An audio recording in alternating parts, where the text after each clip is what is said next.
Hello मेरे प्यारे बच्चों, कैसे हैं आप सब। आई होप आप सब बहुत अच्छे होंगे। तो हमेशा की तरह आज मैं फिर से आप सबके सामने बहुत ही इंपॉर्टेंट क्वेश्चंस को लेकर के आया हुआ हूँ। उत्तर प्रदेश पुलिस कांस्टेबल की जो भर्ती अभी आई हुई है, जिसका कि एग्जाम 17 और 18 फरवरी को होना है, उससे रिलेटेड जो मैथ्स के प्रीवियस ईयर क्वेश्चंस थे उनको मैंने ऑलरेडी करवा दिया है। आज हम पार्ट 3 डील करने जा रहे हैं मोस्ट इंपॉर्टेंट क्वेश्चंस की। ठीक है, तो अगर आप पहली बार इस चैनल पे आए हुए हैं तो इन क्वेश्चंस को ट्राई करना बिल्कुल भी मत भूलिएगा, गलती से भी मत भूलिएगा, क्योंकि ये सब बेहद ही इंपॉर्टेंट क्वेश्चंस हैं। और ये आखिरी एक हफ्ते का एक बहुत ही शानदार एक टेक्निक होगा, एक स्ट्रेटेजी होगा, जिसमें कि आपको बहुत अच्छे अच्छे क्वेश्चंस कम समय में ज़्यादा से ज़्यादा करने को एक प्लेटफॉर्म मिलेगा। ठीक है, तो बिना कोई भी देरी किए हुए सेशन की शुरुआत करते हैं। पहला सवाल आपके सामने आपको दिख रहा हो। ठीक है, पहली बार जुड़े हो बच्चों तो जरूर चैनल को सब्सक्राइब कर दें। ठीक, सबसे पहला सवाल, इफ 5√3, ठीक है, यदि 5√3 प्लस √75 का मान है 17.32, तो 14√3 प्लस √108 का मान क्या होगा। ठीक है, ध्यान से देखो कैसे करना होता है इस तरह के सवालों को। बेटा देखो, बहुत ही आसान सा सवाल होता है। 5√3 प्लस √75, ये कितना दिया गया है, 17.32। जब भी इस तरह का सवाल पूछा जाता है तो आपको गिवन सवाल से ही आपको इंफॉर्मेशन निकालनी होती है। ठीक है, देखो √75 को क्या हम 5√3 कह सकते हैं। देखो ध्यान से, √75 मतलब बेटा ये क्या हो गया, अंडर रूट में 25 × 3 हो गया, हाँ कि ना। ठीक है, अब ये 25 बाहर निकलेगा तो क्या हो जाएगा, 5 हो जाएगा। तो कुल मिला के क्या हो गया, 5√3। ठीक है, तो ये हो गया बेटा 5√3। ठीक है, अब 5√3 प्लस 5√3 कितना हो जाएगा, ये हो जाएगा प्यारे बच्चों 10√3। समझ में आ रहा है। कुल मिलाकर के 10√3 बराबर कितना है, 17.32। क्या बात समझ में आ रही है। ठीक है, अब फर्दर आपको इसको सॉल्व करने की जरूरत नहीं है। ठीक, तो ये अपने को इन्फॉर्मेशन गिवन के द्वारा मिल गई। अब अपने को इन्फॉर्मेशन निकालना क्या है, जो करने के लिए बोला गया है, 14√3 प्लस 108। ठीक है, ध्यान से देखना, देखो 14√3 प्लस √108। ठीक है, √108 को सिंप्लीफाई करो। देखो यहाँ साइड में मैं फिर से कर रहा हूँ, √108 लिखोगे तो क्या लिख सकते हैं, √12 × 9। ठीक है, 9 से बाहर निकल के बेटा क्या आ जाएगा, 3 आ जाएगा। ठीक है, अब 12 से देखोगे, 12 मतलब क्या होता है, 3 × 4। बात समझ में आ रहा है, तो ये 4 भी बाहर निकलेगा। ठीक है, तो कुल मिलाकर के अंदर रह गया √3, 4 का बन गया 2, 9 का बन गया 3, तो 3 × 2 √3। ठीक है, मतलब इसका जो वैल्यू आएगा वो क्या आएगा, 6√3। ठीक है, अब 6√3 प्लस 14√3 अगर करेंगे तो कितना आ जाएगा, 20√3। और हमसे इसी का तो वैल्यू पूछा गया है। ठीक है, अगर 10√3 का वैल्यू है 17.32, तो 20√3 ठीक उसका दुगना, उसका वैल्यू क्या हो जाएगा, 2 × 17.32, यानी कि 64 और 34 हो जाएगा आपका आंसर 34.64। ठीक है, ऑप्शन नंबर बी। ठीक, अच्छे तरीके से देख लीजिए। ठीक है, बहुत ही अच्छे अच्छे सवाल है, मोस्ट इंपॉर्टेंट क्वेश्चंस हैं, और सेशन में पूरा का पूरा बने रहिएगा, बहुत इंपॉर्टेंट सेशन। ठीक, अगला सवाल आपके सामने। ठीक है, देखो ये सवाल बेटा अलजेब्रा का पूछा गया, सिंप्लीफिकेशन का सवाल है, सिंप्लीफिकेशन के सवाल भी पूछे जाते हैं। ठीक है, देखो 762 को क्या मान लो आप, a मान लो, तो ये a × a क्या इसका फॉर्म हो गया। ठीक है, प्लस 316 को b मान लो, तो b × b समझ में आ रहा है। तो ऊपर में प्यारे बच्चों क्या हो गया, a³ प्लस b³ का रूट हो गया कि नहीं। ठीक है, नीचे में देखो तो ये क्या हो जाएगा, a²। ठीक है, माइनस ये क्या हो जाएगा प्यारे बच्चों, ab। ठीक है, और ये क्या हो जाएगा, प्लस b²। ठीक है, यहाँ पे हमने क्या माना है, a को माना है 762 और b को माना है प्यारे बच्चों 316। बात समझ में आ रहा है। ठीक है, अब आपको a³ प्लस b³ का अगर फॉर्मूला पता है तो बड़े आसानी से कर लोगे इस सवाल को, नहीं पता है तो नहीं कर पाओ, सिंपल सी बात। ठीक है, देखो a³ प्लस b³ का फॉर्मूला क्या होता है, ये होता है a प्लस b। ठीक है, फिर ब्रैकेट में होता है a² माइनस का ab प्लस b²। बात समझ में आ रहा है, और डिवाइडेड बाय बेटा वही चीज, a² माइनस का ab प्लस b²। ठीक है, अब ये दोनों कैंसिल हो जाएंगे पूरे तरीके से। ठीक है, तो कुल मिला के बचा क्या, a प्लस b, मतलब आपको जो कैलकुलेट करना था इतने बड़े से सवाल का, आपको कैलकुलेट करना था a प्लस b। तो 762 और प्लस 316 इसको जोड़ दो, कितना हो जाएगा 6 2 8, 6 1 7 और 7 3 10, मतलब 1078, 1078 हो जाएगा इसका आंसर। ठीक है, सेशन अच्छा लग रहा होगा बच्चों तो जरूर लाइक कर दीजिएगा। ठीक है, क्लियर है, ज़्यादा से ज़्यादा लोगों को शेयर भी कर देना। चलो बढ़ते हैं अगले सवाल पे। ठीक है, तो इस तरह का सवाल आएगा, आप बेसिक फॉर्मूलेज आपको याद रहने चाहिए और मैं इसे उम्मीद करता हूँ कि आपको अब तक तो याद होंगे। ठीक, ये देखो अगला सवाल टाइम एंड वर्क का बड़ा ही प्यारा सवाल है। 12 पुरुष और 12 महिलाएं किसी काम को 9 दिन में पूरा कर सकते हैं। ठीक है, देखो 12 पुरुष, पुरुष को हम मेल, ठीक ना, देखो मैन को हम क्या लिख देते हैं एम, वुमेन, वुमेन यानी कि डब्ल्यू। ठीक है, एम यानी कि मैन, डब्ल्यू यानी कि वुमेन, मतलब पुरुष और महिला। ठीक, तो देखो 12 पुरुष और 12 महिलाएं, ठीक है, इसी काम को कितने दिन में करती हैं 9 दिन में। ठीक है, और वही चीज बोला है कि 6 पुरुष और 15 महिलाएं, 6 पुरुष एवं 15 महिलाएं, ठीक है, उसी काम को कितने दिन में कर रहे हैं 12 दिन। ठीक है, तो सबसे पहला काम तो आपको ये करना है कि आपको एक मैन और वुमेन में रिलेशन निकाल। ठीक है, अब जो जो चीजें कैंसिल हो रही है कैंसिल करो, रिलेशन निकालो। देखो 3 से 3 बार में जाएगा 9, 3 से 4 बार में जाएगा 12। ठीक है, अब देखो 4 6 जा कितना हो गया पहले बच्चों 24m, और 4 15 क्या हो गया 60w। समझ में आ रहा है, 3 का 12 बार में करेंगे 36m और 36w। ठीक है, m यानी कि मैन, w यानी कि वुमेन। अब मैन वाले को एक तरफ रखेंगे तो 36 माइनस 24 कितना हो गया 12m। ठीक है, और 60 माइनस 36 कितना हो जाएगा पहले बच्चों, 10 में से 6 4, 5 में से 3 कितना हो गया 2। ठीक है, 24w, मतलब जो एक मैन है वो 2 महिलाओं के बराबर। क्या बात समझ में आ रहा है। सबसे पहला काम इस तरह के सवाल में आपको ये करना होता है कि मैन और वुमेन, मतलब जो भी दो व्यक्ति दिए गए हैं उनके बीच में आपस में रिलेशन जस्टिफाई करना होता है। ठीक है, समझ गए, ये है। अब आगे बढ़ते हैं, बोला है कि आधा काम, ठीक है, शब्दों को ध्यान से सुनना, आधा काम पूरा करने में 9 महिलाओं को कितना समय लगेगा। ठीक है, तो किसी भी एक को आप महिला के तौर पे कन्वर्ट कर दो। ठीक है, देखो 12 मैन और 12 वुमेन, अगर एक मैन बराबर 2 वुमेन है तो 12 मैन बराबर कितना हो जाएगा, एक का मान अगर 2 है तो 12 का मान हो जाएगा 24, मतलब 24 वुमेन।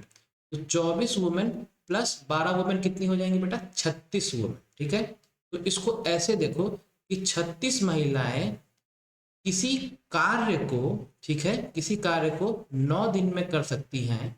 तो वही पूछा है कि 9 महिलाएं, क्या बोला है 9 महिलाएं, 9 महिलाएं आधे कार्य को कितने दिन में कर पाएंगी, यानी कि x। ठीक है, देखो 9 से 9 कैंसिल हो गया, 2 से कितने बार में जाएगा 18 बार में, तो आंसर क्या आ जाएगा x बराबर 18 डेज। समझ में आया, तो ये हो गया 18 दिन हो जाएगा आंसर। ठीक है, क्लियर है, समझ में आ रहा है। ठीक, तो ये बेटा आपका क्या कहते हैं पूरा का पूरा स्टेप था, किसी भी स्टेप में डाउट होगा तो बेझिझक पूछ लेना। ठीक, बढ़ते हैं अगले सवाल की तरफ। ये सवाल देखो कंपाउंड इंटरेस्ट का एक लाइन का सवाल है ये, और ये सवाल आपको तभी बनेगा प्यारे बच्चों अगर आपने कंपाउंड इंटरेस्ट को बहुत अच्छे से पढ़ा है। ठीक है, देखो कंपाउंड इंटरेस्ट का मतलब एक बात याद रखे रहो कि कंपाउंड इंटरेस्ट का मतलब होता है सक्सेसिव निकालना। ठीक है, सक्सेसिव निकालना ही कहलाता है कंपाउंड इंटरेस्ट। अगर आप फॉर्मूले की दुनिया से बाहर निकलना चाहते हैं तो आपको ये चीज पता होना चाहिए। ठीक है, और सक्सेसिव का फॉर्मूला क्या होता है, सक्सेसिव का फॉर्मूला होता है a plus B plus A B by 100%, इसी को हम कहते हैं सक्सेसिव का फॉर्मूला। ठीक है, ये दो बातें बहुत जरूरी थी आपको बताना, मैंने बता दी। ठीक है, अब देखो बोला क्या है कि 6500 रुपए जो है इसको 2 साल के लिए 10% पर एनम पर हाफ ईयरली के लिए कंपाउंडेड में लिया जाता है उधार। आपको बताना है कंपाउंडेड अमाउंट, आपको अमाउंट बताना है, अमाउंट यानी कि मिश्र धन। ठीक है, और मिश्र धन बेटा आपको पता होना चाहिए वो क्या होता है, मूलधन और प्लस ब्याज, यही होता है। ठीक है, तो यहाँ पे ये कंडीशन बन गई। ठीक, अब ध्यान से सुनो, हाफ ईयरली अगर है, अगर क्या कहते हैं अर्धवार्षिक है, अर्धवार्षिक है, ठीक है, तो रेट क्या हो जाता है बेटा, रेट हो जाता है ठीक आधा। तो 10% है, 10% का आधा क्या हो जाएगा 5%। ठीक है, ये हो गया रेट, और समय क्या हो जाता है ठीक दुगना। ठीक है, तो टाइम क्या हो जाएगा, 2 साल दिया है तो ये कितना हो जाएगा, 2 का दुगना यानी कि 4, ठीक है, 4.5 ईयर्स। ये बेसिक चीजें पता होंगी आपको, ठीक है। अब आगे बढ़ते हैं, देखो अब एक लाइन में कैसे करोगे। 6500 रुपये क्या दिया हुआ है, ये है आपका मूलधन, ठीक है। हमें पता करना है अमाउंट के बारे में, देखो कैसे करेंगे। जो 6500 रुपये है ये कितने परसेंट का वैल्यू है, परसेंटेज कॉन्सेप्ट यूज करो।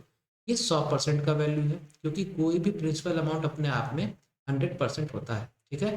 सबसे पहले आप क्या करो, कंपाउंड इंटरेस्ट की वैल्यू निकाल, ठीक है। कंपाउंड इंटरेस्ट, ठीक है, तो कंपाउंड इंटरेस्ट का मतलब मैंने क्या बताया, सक्सेसिव निकाल, ठीक है। तो देखो 5% को आपको 4 बार का सक्सेसिव निकालना है। अगर आपको ये चीज आता है निकालने, बहुत अच्छी बात है। तो 5% का अगर 4 बार का आप सक्सेसिव निकालोगे तो जो वैल्यू आएगा कंपाउंड टेस्ट का वो होगा 21.5%। किसी को भी अगर ये डाउट होगा सक्सेसिव निकालने में तो प्लीज़ मेरे से पूछ लेना, मैं अलग से एक वीडियो बना करके आपको सक्सेसिव समझा दूंगा, ठीक है। लेकिन अगर आता है तो बहुत अच्छी बात है, ठीक है। अब देखो परसेंट से बेटा परसेंट कैंसिल कर दो, ठीक है ना, और ये डबल जीरो से डबल जीरो कैंसिल कर दो, ठीक है। तो 65 इंटू 21.5 करोगे, सॉल्व कर लेना, ये आएगा 1397.5 के, ठीक है, लगभग कुछ ऐसा आएगा। तो ये आपके पास जो निकल के आया क्या आया, कंपाउंड इंटरेस्ट। लेकिन हमें क्या बताना है, अमाउंट बताना है। अमाउंट बराबर होता है principal plus compound interest. Principal दिया है प्यारे बच्चों 6500, कंपाउंड इंटरेस्ट आ गया लगभग 1400 रुपये, ठीक है, 1397 यानी कि 1400 मान लो। सॉल्व करोगे 0 0 5 4 9 6 1 7 यानी कि 6900, ऑप्शन क्रमांक 1, ठीक है। तो कंपाउंड इंटरेस्ट ये जो पूरा का पूरा जो इसका ये चैप्टर है, अगर आपने बहुत स्मार्ट तरीके से पढ़ा है तो आप चीज़ों को सक्सेसिव के द्वारा ही सॉल्व करें, ठीक है। अदरवाइज एक्स वगैरह लेकर के या कोई फॉर्मूला लेकर के करोगे तो वो एक समझदारी वाला काम नहीं होगा, ठीक है। सक्सेसिव निकालना नहीं आता होगा तो मेरे से पूछ लेना प्लीज़, मैं ये बोल रहा हूँ, ठीक है। कमेंट कर देना, मैं आपको एक अलग से एक वीडियो सक्सेसिव के लिए बना करके बता दूँ, ठीक। चलो बढ़ते हैं अगले सवाल पे। ये सवाल देखो, स्पीड टाइम और डिस्टेंस का सवाल है। यदि राम एक निश्चित यात्रा अपनी सामान्य चाल की 60% चाल से तय करता है तो वह 36 मिनट की देरी से गंतव्य पर पहुंचता है, ठीक है। तो गंतव्य तक पहुंचने में उसका सामान्य समय मिनट में कितना होगा। बेटा देखो डिस्टेंस बराबर क्या होता है, स्पीड इनटू टाइम। इस पूरे क्या कहते हैं सवाल में दूरी क्या है, दूरी समान है, ठीक है। डिस्टेंस क्या है अपना, कांस्टेंट है, ठीक है, क्योंकि दूरी उतनी ही है, स्पीड को कम या ज्यादा किया जा रहा है, उसके वजह से समय हमें ज्यादा लग रहा है और कम लग रहा है, ये चीज हो रहा है, दूरी तो उतनी ही है, ठीक है। अब जब दूरी समान होता है तो हम ये कह सकते हैं कि जो चाल है मतलब जो स्पीड है वो समय से ठीक इन्वर्सली प्रोपोर्शनल होगा, कोई दिक्कत की बात नहीं है, ठीक है। तो क्या करो, एक तरफ लिखो आप स्पीड, एक तरफ लिखो टाइम, ठीक है। देखना ध्यान से, यहाँ पे हम रेशियो मेथड इस्तेमाल करेंगे, यहाँ पे लिखेंगे बिफोर, ठीक है, और यहाँ पे आफ्टर, ठीक है। इसका हम क्या लेते हैं, रेशियो। बेटा क्या बोला है कि राम 60% पे चल रहा है।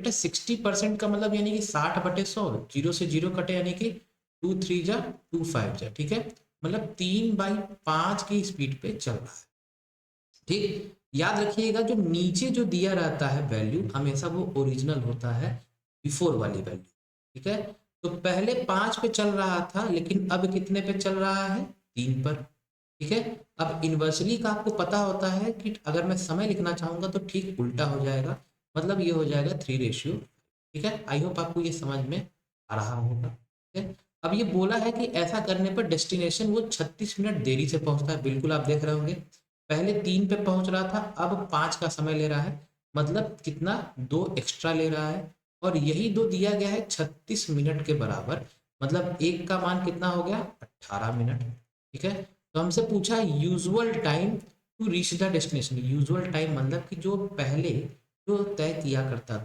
पहले वाला जो समय है वो कितना है, 3 यूनिट का, तो 3 यूनिट का मान कितना हो जाएगा, 54 मिनट। समझ में आ रहा है। तो आप देख पा रहे हो कि कितना सिंपल तरीके से, एक आसान तरीके से, बिना कोई ट्रेडिशनल मेथड यूज किए चीजों को हल किया जा रहा है, तो इसको अच्छे तरीके से समझ लीजिए, ठीक। अगला सवाल, ये सब सवाल बेहद इंपॉर्टेंट है, किसी ना किसी कंपटीशन में ये आए हुए हैं, मैं हर जगह से सिलेक्ट कर करके आपके लिए मैं ये प्रैक्टिस करने के लिए दिया हूँ, इसलिए सेशन बहुत इंपॉर्टेंट। तीन धनात्मक संख्याएं 4, 5 और 7 के अनुपात में है और उनके वर्गों, ठीक है, इस चीज को याद रखे ना, और उनके वर्गों का योग है 15,210। तो तीन संख्याओं का योग ज्ञात करें। बेटा तीन संख्याएं अगर इस तरह है तो हम इसको बोल सकते हैं कि तीनों संख्याएं क्या होंगी, 4x, 5x और 7x, ठीक है। अब बोला है कि इनके वर्गों का योग, इनका वर्ग कर दो बेटा, 4x का वर्ग करोगे क्या हो जाएगा, 16x स्क्वायर, 5x का कर दोगे कितना हो जाएगा, 25x, और 7x का कर दोगे तो कितना हो जाएगा बेटा, 49x स्क्वायर। और यही बोला गया है सवाल में कि इनके वर्गों का योग जो है वो कितना है बेटा, 15,210। इन सभी को जोड़ के देख लेते हैं बेटा, 6, 5, 11, 11 और 9 कितना हो गया, 20, दो कैरी, 2, 4, 6, 6 और 1 7, 7 और 2 9, 90x स्क्वायर बराबर हो गया 15210, ठीक है। सॉल्व करते हैं, देखो जीरो से जीरो गए, ठीक है, मतलब एक्स स्क्वायर बराबर कितना हो जाएगा, 1521/9, ठीक है। ये सिंपल कैलकुलेशन है, ये आप खुद से करेंगे, ठीक है, मैं आपके सामने करके दिखा दे रहा हूँ। देखो 9 बन जा 9, ठीक है, 9 6 15 62, तो 9 6 जा हो जाएगा 54, 81, 9 9 जा 81। एक्स स्क्वायर का मान 169 आया है, तो एक्स का मान क्या आ जाएगा, पॉजिटिव वैल्यू लेना है, एक्स का मान आ जाएगा 13। समझ में आ रहा है। अब जब एक्स का मान आ गया, पूछा है कि सम ऑफ थ्री नंबर्स, तीनों को जोड़ने पे कितना आएगा, बेटा तीनों को जोड़ेंगे कितना आ जाएगा, 5 और 4 9, 9 और 7 16, ठीक है, मतलब 16x, 16x यानी कि 16 इंटू 13, मतलब करोगे तो 208 आ जाएगा बेटा आपका आंसर, ठीक है, क्लियर है, ठीक। तो बड़ा ही सिंपल तरीके से, जितना सिंपल से सिंपल तरीका हो सकता है वो मैं आपको बता, ठीक है। सेशन अच्छा लग रहा होगा बच्चों, तो जरूर बताइएगा, कमेंट करिएगा, आपके कमेंट का मुझे बेहद तहे दिल से इंतजार हो, ठीक है। अगला सवाल डिविजिबिलिटी रूल के ऊपर ये सवाल पूछा गया, ये सब सवाल बहुत इंपॉर्टेंट है ना, हर एक कॉम्पिटिशन से मैंने सवाल लेकर के आपके लिए तैयार किया। देखो बोला है कि अगर ये जो संख्या है ये 11 से विभाजित, देखो तो बोल रहा है कि एक स्थान पर सबसे छोटी पूर्ण संख्या ज्ञात कीजिए, ठीक है। ध्यान से देखो, सबसे पहला तरीका है कि आप ऑप्शन से भी आप कर सकते हो, ठीक है। सबसे पहला तरीका है ऑप्शन से चेक करना, अगर आप चाहते हो चेक करना कर लो, 934 देन A4, ठीक है। अब बोला है कि सबसे छोटी आपको संख्या चाहिए, मान लो मैं एक जगह पे क्या रख दे रहा हूँ, एक जगह पे मैं रख दे रहा हूँ 2, ठीक है। तो आपको बेटा ये पता होना चाहिए कि 11 का डिविजिबिलिटी रूल क्या होता है, पता ही होगा। तो देखो हम जोड़ते हैं, 8 + 6 कितना हो गया, 14, 14 + 9 कितना हो गया, 23, 23 + 4 हो गया 27, 27 + 4 कितना हो गया, 31, मतलब ये हो गया 31, ठीक है, माइनस 8 और 7 15, 3 18 और 2 20, ठीक है। तो 31 - 20 प्यारे बच्चों कितना आ रहा है, 11 आ रहा है, ठीक है। ऑब्वियस सी बात है कि ये पूरी की पूरी संख्या ए को 2 रखने पर डिविजिबल है। पूछा क्या है, सबसे छोटी पूर्ण संख्या ही पूछा है, तो इन सभी में सबसे छोटी पूर्ण संख्या क्या थी, 2 थी, तभी तो उसको लेकर के चेक किए, तो आंसर होगा, क्लियर है, देख पा रहे हैं, ठीक है। तो डिविजिबिलिटी रूल के ऊपर ये सवाल पूछा गया है, बहुत प्यारा सवाल था, आई होप आपको बन गया, ठीक। एक बार ये सवाल खुद से पढ़िए और वीडियो को पॉज करके खुद से एक बार ट्राई करना, और फिर उसके बाद जो मैं सॉल्यूशन बता रहा हूँ उसको देखना, अगर ना बने तो, ठीक। अब देखो, एक निश्चित धनराशि 20 वर्षों में 6 गुना हो जाती है, ठीक है, उसी राशि को 5 गुना में कितना समय लगता है, ठीक है। प्रत्येक मामले में साधारण ब्याज की समान दर है, तो ये सवाल बहुत पूछा जाता है स्टेट के एग्जाम्स में, तो ये सवालों की भरमार होती है, ठीक है। देखो सिंपल इंटरेस्ट की बात चल रही है, साधारण ब्याज की, कोई जो अमाउंट है वो खुद का कितना हो जा रहा है, 6 गुना हो जा रहा है, कितने टाइम में, 20 साल, ठीक ना। 20 साल बाद एक गाना था खुद वाला, 20 साल बाद मैं आऊंगा आऊंगी जो भी, ठीक है, खैर वो तो नहीं आई, हम लोग इस सवाल पे चलते हैं। अब यही बोला है कि उस राशि को 5 गुना होने में कितना समय लगेगा, मतलब ये पूछा जा रहा है कि इसी राशि को 5 गुना होने में कितना समय लगेगा। बेटा बहुत सिंपल सा सवाल है, कैसे करो, देखो यहाँ पे लिख दो ब्याज और यहाँ पे लिख दो सम, ठीक है। बेटा P और 6P का अंतर कितना हो जाएगा, 5P, ठीक है, ये हो गया ब्याज, और 5p मिलने में कितना समय लग रहा है, 20 साल। ठीक है, तो 5p और p के बीच का अंतर कितना हो जाएगा, 4p। तो यही तो पूछा है कि इसमें कितना समय लगेगा। तो सिंपली आप कर दीजिए, ये जो 20 जो है आपका, ये कितने का है, 5p में मिल रहा है, हमको बताना है 4p का कितना हो जाएगा। समझ में आ रहा है? ठीक है, देखो p से p कट गए, 5 का कितने बार में जाएगा, 4 बार में। ठीक है, एक सेकेंड, एक सेकेंड, 5p, 5 4 जा 4 4 जा 16। हाँ ठीक है, नहीं नहीं सही तो कर रहे हैं। ठीक है, तो देखो सिंपल सी बात है, आप क्या करो, अगर नहीं समझ में आ रहा है ऐसे करो, देखो ये जो 20 है, 20 कब हो रहा है, 5p में। ठीक है, 20 हो रहा है 5p में, हमें बताना है 4p का मान, मतलब 4p से मल्टीप्लाई करो। ठीक है, p ये कैंसिल, 5 का 4 बार में, तो 4 गुणे 4 कितना हो गया, 16, मतलब कितने समय में होगा, 16 साल। ठीक है, सिंपल सा ये सवाल है। ठीक है ना, तो 16 ईयर्स जो होगा बेटा, होगा इसका आंसर। ठीक, आप देख सकते हो कोई भी फॉर्मूला इस्तेमाल नहीं करना है आप। ठीक है, आई होप आपको ये समझ में आ रहा होगा, यहाँ थोड़ा हल्का सा केयरलेस मिस्टेक हो गया था। ठीक है, इस पे ध्यान नहीं देगा। समझ में आ रहा है? ठीक, आगे बढ़ते हैं। ये सब परसेंटेज का कॉन्सेप्ट है, बड़ा प्यारा सवाल है। संख्या ए और बी क्रमशः 30% और 50% है, जो संख्या सी से अधिक है, तो ए का बी से अनुपात क्या? ठीक है बेटा, देखो क्या है कि ए, बी और सी तीन संख्या देकर के रखा है। बोला ये है कि ए और बी जो है वो सी के मुकाबले 30% और 50% ज्यादा है। बेटा सी को मान लो 100। ठीक है, ए बोला है कि सी से 30% ज्यादा है, मतलब ए कितना हो गया, 130। बी 50% ज्यादा है, मतलब बी कितना हो गया, 150। ठीक है, और इसका रेशियो ले लो। ठीक है, समझ में आ रहा है, 0 0 0 हो गया, मतलब कितना हो गया, 13 15 और 10, ये तो रेशियो आया। ठीक है, अब पूछ क्या रहा है, the ratio of A to that of B. A और बी का रेशियो देखना है कितना है, 13 रेशियो 15, यही तो हो गया आंसर। ठीक है, समझ में आ रहा है? क्लियर? अगला सवाल स्क्रीनशॉट लेते जाना, ये बहुत इंपॉर्टेंट सवाल है, और ये सवाल बहुत ही ज़्यादा इंपॉर्टेंट है। ये सवाल आप तभी कर पाएंगे जब आपको रेशियो का कॉन्सेप्ट बहुत अच्छे से। ठीक है, सवाल टफ नहीं है, लेकिन कॉन्सेप्चुअल सवाल। ठीक, देखो ए बी से 25% अधिक है, बी सी से 40% कम है, यदि सी जो है डी से 20% अधिक है, तो ए डी से कितना प्रतिशत कम होगा। पहली बात तो ये कि जिसको भी अगर रेशियो का कॉन्सेप्ट क्लियर नहीं होगा या परसेंटेज का कॉन्सेप्ट अगर क्लियर नहीं होगा, तो वो इस सवाल को तो बिल्कुल नहीं कर पाए।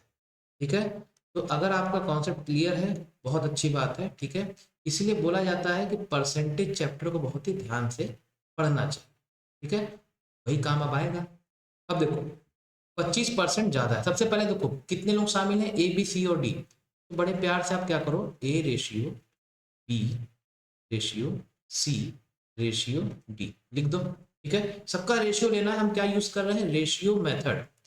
रेशियो मेथड, हम रेशियो मेथड यूज कर रहे हैं। ठीक, अब बोला है कि ए जो है 25% ज्यादा है बी से। बेटा 25% का वैल्यू कितना होता है, 1/4, और बोला है कि ज्यादा है। ठीक है बेटा, ये जो वैल्यू होती है ये बेस वैल्यू होती है, ठीक है, मतलब मेन वैल्यू होती है। ठीक, बोला है कि ए जो है वो ज्यादा है बी से। ठीक है, मतलब ए का वैल्यू कितना हो जाएगा, 5, बी का वैल्यू हो जाएगा 4। समझ में आ रहा है? उसी तरह से बी बोला है कि 40% कम है सी से। 40% का मान कितना हो जाएगा प्यारे बच्चों, ये हो जाएगा 4/10, यानी कि 2 2 जा 2 5 जा। समझ में आ रहा है? और बोला क्या है कि लेस है, लेस यानी कि माइनस। ठीक है, तो बी जो है 40% लेस है सी से, तो 5 में से 2 कम करेंगे कितना हो जाएगा, बी 3, और सी कितना है, 5। बात समझ में आ रहा है? ठीक है, क्लियर? रेशियो आपका बरकरार रहेगा, बना रहेगा। ठीक, अब लास्ट सी जो है 20% ज्यादा है डी से। 20% मतलब कितना हो गया, 1/5 ज्यादा है। ठीक है, तो सी ज्यादा है मतलब सी हो गया 6। ठीक है, और डी हो गया 5। क्लियर है? अब अगर आपने रेशियो अच्छे से पढ़ा है तो आपको ये चीज तो पता होगी कि इसको कैसे कन्वर्ट करते हैं। ठीक है, हम क्या करते हैं, पड़ोसी धर्म निभाते हैं। बेटा ये 4 है तो यहाँ भी 4 4 हो जाएगा, ये 5 है तो यहाँ पे 5 कर दो, ये 3 है यहाँ 3 कर दो, ये 6 है तो यहाँ पे भी 6 6 कर दो। ठीक, अब देखो पूरा पूरा मल्टीप्लाई मत करना, क्या पता कुछ कैंसिल हो रहा हो। देखो 5 इंटू 3 15 इंटू 6 कर देते हैं। ठीक है, पूरा हम मल्टीप्लाई नहीं करते हैं। 4 3 जा 12 इंटू 6 कर देते हैं। ठीक है। 4×5 = 20 इंटू 6 कर देते हैं, ठीक है, और 4×5 = 20 इंटू 5 कर देते हैं। बात समझ में आ रहा है? ठीक है। देखो 2 से कैंसिल करते हैं, 2 का चला जाएगा 10 बार में, 2 का चला जाएगा 3 बार में, 2 का चला जाएगा 3 बार में, और 2 का चला जाएगा 3 बार में। अब ऐसी कोई भी संख्या नहीं है जो सभी में कॉमन पाई जाए। तो 15×3 हो गया 45, 12×3 हो गया 36, 20×3 हो गया 60, और 10×5 कितना हो गया 50। बात समझ में आ रहा है? ठीक है। तो ये आपके पास इसका रेशियो आ गया, जो कि एक बहुत इंपॉर्टेंट पॉइंट है इस सवाल में निकालने के लिए।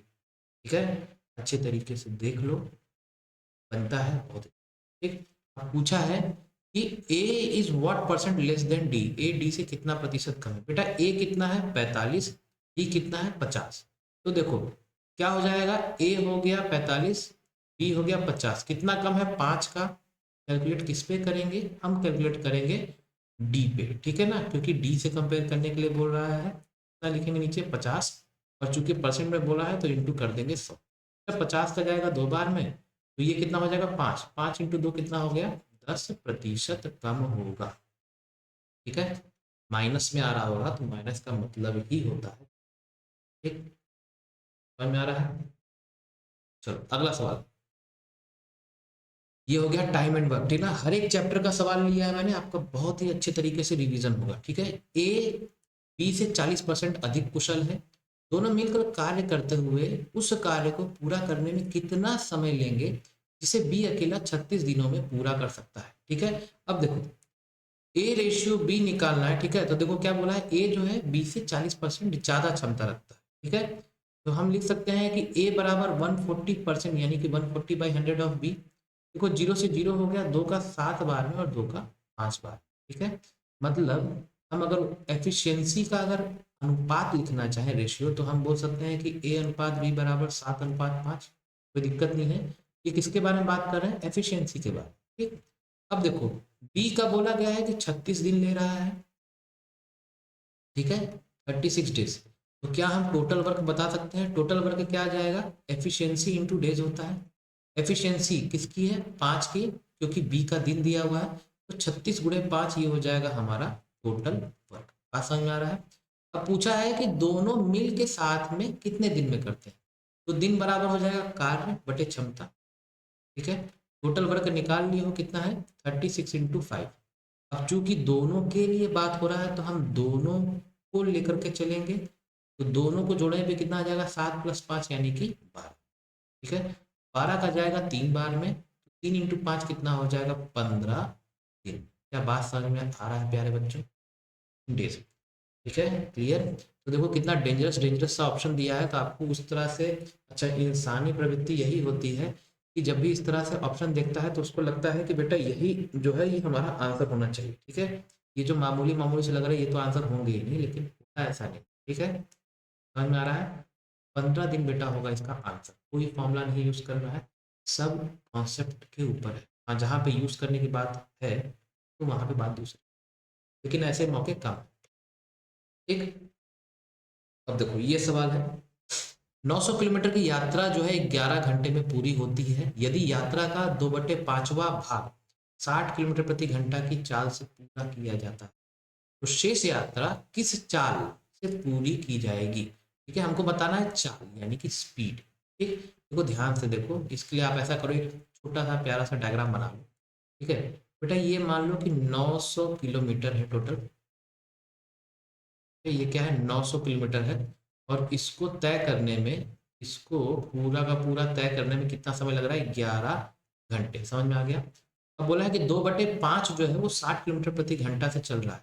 बेटा ये मान लो कि ये 2/5 हिस्सा है, ठीक है, 2/5 है, तो ये जो बच गया ये कितना होगा बेटा 3/5 होगा कि नहीं? कोई डाउट तो नहीं होना चाहिए आपको।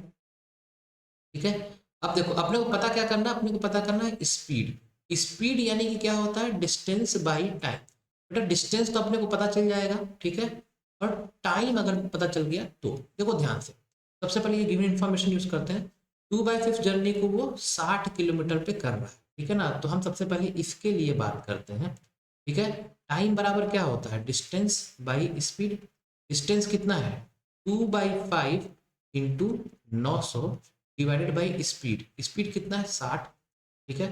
सॉल्व कर देते हैं, देखो जीरो से जीरो कट गया, 6 का जाएगा कितने बार में, 15 बार में, 5 का जाएगा 3 बार में, मतलब 2 × 3 कितना हो गया 6, मतलब 2/5 हिस्से को ट्रेवल करने में कितना लग रहा है 6 घंटे। 11 घंटा टोटल है, 6 घंटा इधर है, तो जो ये बच गया वो ट्रेवल करने में कितना समय लगेगा 5 घंटे, ठीक है। अब सीधे सीधे इस पे हमको चाल पता करनी थी स्पीड, तो यहाँ पुट कर दो बेटा। आप डिस्टेंस कितना लेंगे 3/5, बचे हुआ का ही तो निकालना है, तो 3/5 इंटू 900 डिवाइडेड बाई टाइम यानी कि 5 घंटे, ठीक है।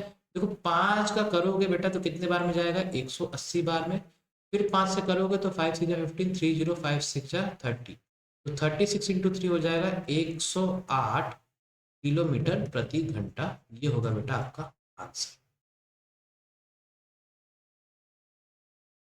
समझ में आ रहा है, ठीक है।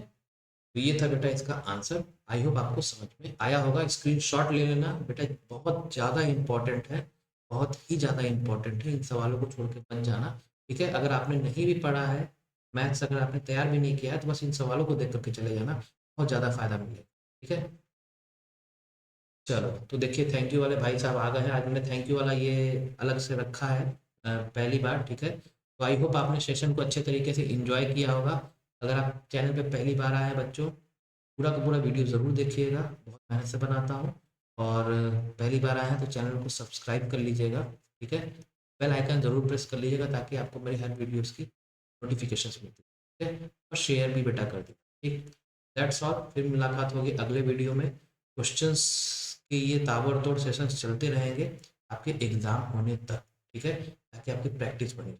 तो that's all for today, thank you, फिर मुलाकात होगी।